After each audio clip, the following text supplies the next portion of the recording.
So, welcome to the deep dive, where we take a source material and extract those golden nuggets, the Yeah. stuff that really sticks with you. Yeah. And today we're going to plunge into Paulo Coelho's The Alchemist. Yeah, I mean it's one of those books, right? It's Yeah. deceptively simple story, Mm, but it's packed with these profound ideas. it really is. I mean, if you think about it, it's a pretty straightforward kind of story, Mm-hmm.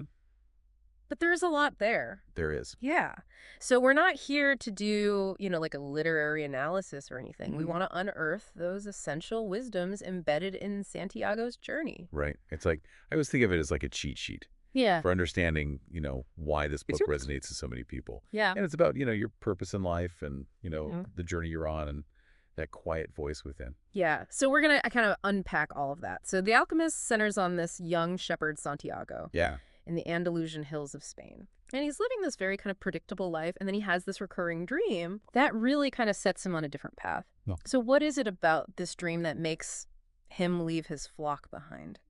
So this dream, it shows him vividly, treasure at these Egyptian pyramids. Yeah. And it's like a nudge. It's like Yeah. the universe whispering to him, hey, there's more to your story. Right. And it ignites this yearning in him, like Mhm. a deep-seated yearning that even though his life is comfortable, Yeah. it's not really his complete life. Right. So this is like the spark. The dream is the spark that gets him going. Yes, definitely. And then it leads him to this idea of his personal legend. Yeah. And I want to ask the listeners, have you ever had not necessarily a dream in your sleep, but a dream, Right. a persistent feeling, a pull towards something? Yes. What do you think? What is this personal legend that Corelli is talking about? So the personal legend is like your soul's desire. Okay. It's your unique calling in this life. Mm-hmm. It's the thing you've always wanted to achieve. Mm-hmm. And it's that path that's meant specifically for you. Yeah. And I think a lot of times it's something you kind of knew intuitively as a child, Yeah. but then, the world gets a hold of you and starts telling you what's realistic. Right. And you kind of forget about it. You push it down. Absolutely. Yeah. Interesting. So Santiago, fueled by this dream, he meets this guy, Yes. Melchizedek, who is the king of Salem. That's right. Mysterious character. Super mysterious. What's up with this guy? So this Melchizedek, he's the one who kind of spells out this idea of the personal legend to Santiago. Okay. And to help him, he gives him these two stones, Urim and Thummim. Yeah. What are these stones all about? Well, so they represent like yes and no. Okay. And they're supposed to kind of aid him in decision-making along the way. Like a magic 8-ball? Kind of. Mm-hmm. But crucially, he tells him, listen, you got to trust your own instincts. Okay. These are just aids. They're not replacements for your own judgment. Right. So he still has to make the choice. Exactly. Yeah, it's bringing up that question of how much do we rely on external validation versus our own inner compass? Yes, absolutely. Yeah, that's a good point. Mm-hmm. So Santiago takes this huge leap of faith, right? He sells everything Yeah, he does. to pursue this vision. Yeah. He's got these stones. And, I mean, that's got to be both terrifying and exciting at the same time. Oh, absolutely. You're stepping into the unknown, selling everything, to chase this dream. Right. Yeah, and then immediately, Yeah, and then boom, gets robbed. oh no, he gets robbed Right. right away. It's a harsh reality check. Oof. That's got to be rough. It's like, talk about testing your faith. Exactly. Is this a sign I should go back? Right. Yeah. Yeah, exactly. Yeah. Yeah. So he ends up working for this crystal merchant for a while to make some money. Yeah. What does he learn during this time? So his time with the crystal merchant, it's actually pivotal. Oh. It's like a masterclass Okay. in the balance between ambition and contentment. Uh-huh. Because the crystal merchant himself, he actually has a dream. Oh, really? He wants to go to Mecca, Okay. but he's paralyzed by this fear Okay. that if he achieves it, then he'll have nothing left to dream about. That's so interesting. I mean, it's almost like he's afraid of achieving it. Exactly. Yeah. And Santiago, with all his youthful energy, Right. he really kind of revitalizes the merchant's business. Just by being there. Yeah, just by his, Yeah. his presence and his focus on his own personal legend. Interesting. It's like a reminder that, actively pursuing a goal, even if it seems distant, Yeah. it can have these ripple effects. It's like that energy is contagious. It really is. Yeah. And it makes me think, for anyone listening who's maybe got a dream that they put on the back burner, Yeah. what's that one small step you could take today to Yeah. reignite that spark? What's holding you back? Is it fear of the unknown? Is that fear greater than the regret of never knowing? Yeah, and the merchant, he kind of gets stuck in this routine, Right. and it becomes his cage in a way. Yeah. Like a subtle warning about settling, Right. you know? Right. Yeah, you get too comfortable. And then Santiago is like a catalyst. Yeah. Just by being there, he reminds the merchant of what he's put aside. Yes. And it shows how powerful it can be to see someone else being courageous. Yeah. You know, you can make us question our own limitations. Totally. So after about a year, Santiago moves on, right? He does. He joins a caravan across the Sahara. Yeah. He meets this Englishman who's obsessed with alchemy. Right. So what does Santiago learn from this encounter? So the Englishman, he represents a very different approach to seeking wisdom. Okay. He's all about, intellectual study. Books. Yeah, the pursuit of ancient knowledge.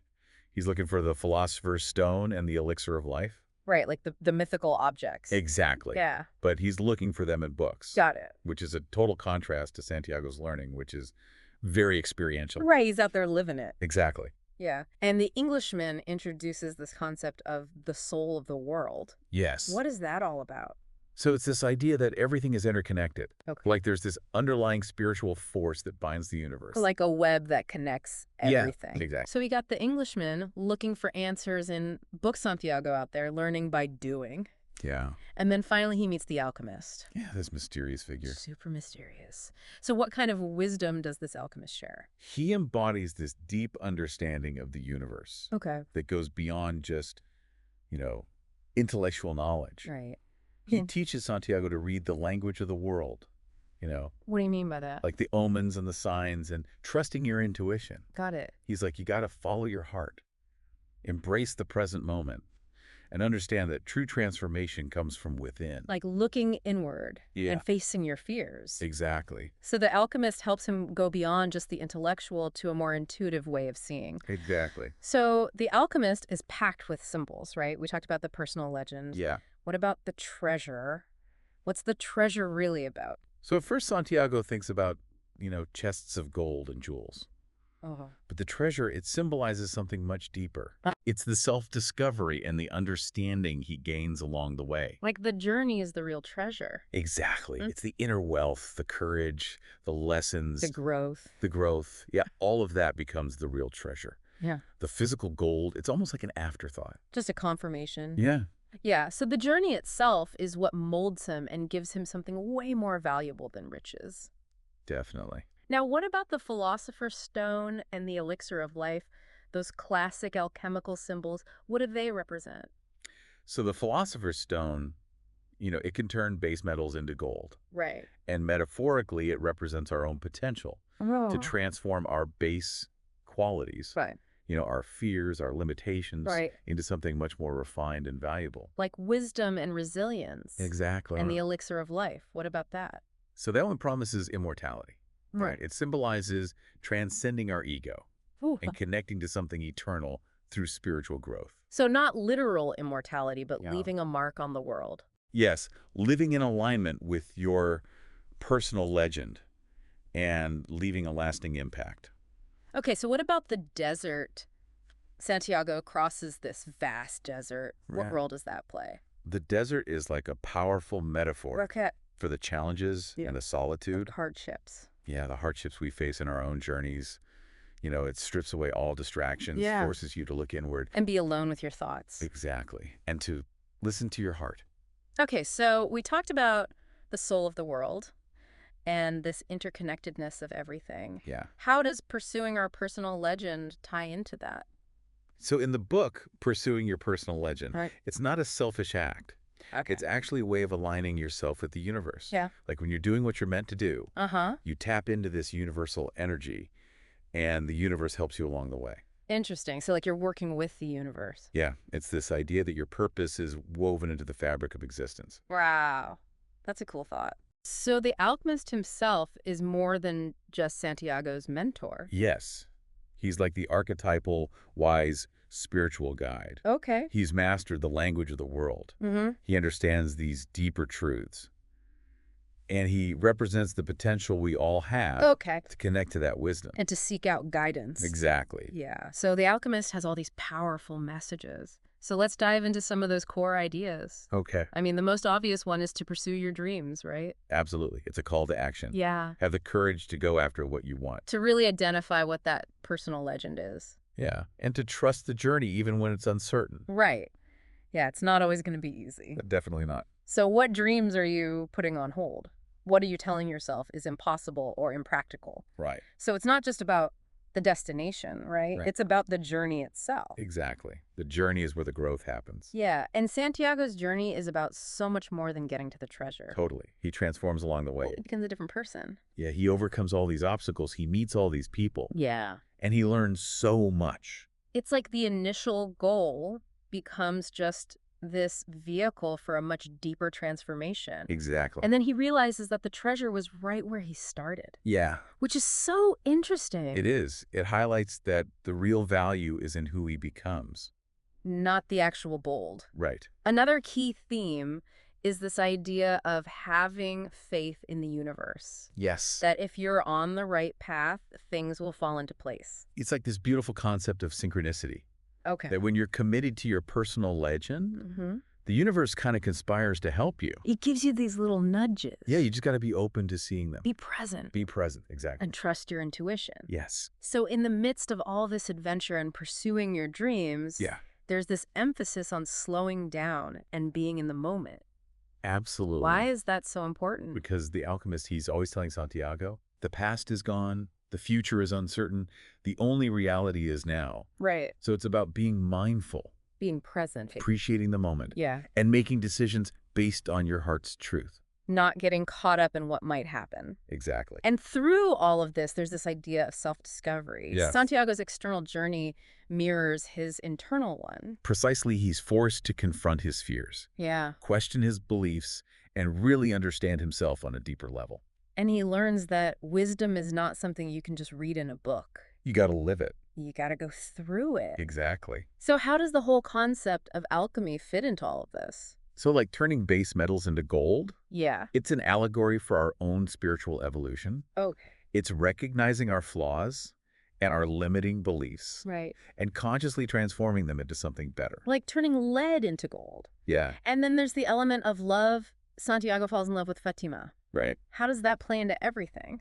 It shows that love isn't a distraction. It's a powerful motivator. Oh. And a source of strength. So it supports his journey. Yeah. Santiago's love for Fatima gives him a reason to keep going. Yeah. And to eventually return. Okay. And he returns a changed person because of the journey. Exactly. So it's not just about abandoning everything for your personal legend. No. There's room for love and connection. Absolutely. And then there's that twist at the end. Yeah. He gets to the pyramids. Yeah, he thinks he's finally there. He's made it. And then he gets robbed. He's robbed again. Poor guy. And then he finds out the treasure was back in Spain the whole time. So the treasure was where he started. It is. That's so interesting. It's like what we seek is often closer than we realize. Yeah. But he needed that journey. He needed to go through all of that. He did. He had to learn those lessons Yeah. to appreciate it. It's like it makes me think, have you ever had a time when the most valuable lessons came from those detours? Yeah. Or those unexpected turns? Absolutely. Rather than just going straight to the goal. I think that happens all the time. Yeah. Because the journey, it changes you. It does. And it gives you the wisdom to see what's really important. Yeah. Without the journey, he would have stayed a shepherd. Right. And he would have never known the riches that were within him. Or the world around him. Yeah. So what are the key takeaways from The Alchemist? Okay, so the core message is this. Dare to pursue your personal legend. Embrace the journey. The ups and the downs. The ups and the downs, all of it. Yeah. Trust the process. Trust your intuition. Be present. Be here now. Yeah, and remember that the most profound discoveries, they often come from looking inward. From within. Yeah, and love and personal growth, they can coexist. They don't have to be separate. Exactly. Powerful stuff. So on that note, here's a final thought for you to chew on. Okay. What seemingly ordinary aspects of your life might hold untapped potential? Yeah. Just waiting to be revealed. What small step could you take today? Not towards some huge goal. Right. But just towards understanding your own heart's desires a little bit better. Yes. So this deep dive into The Alchemist, it's designed to give you a shortcut. Yeah. To those key insights. And hopefully it sparked a new way of looking at your own path. I hope so.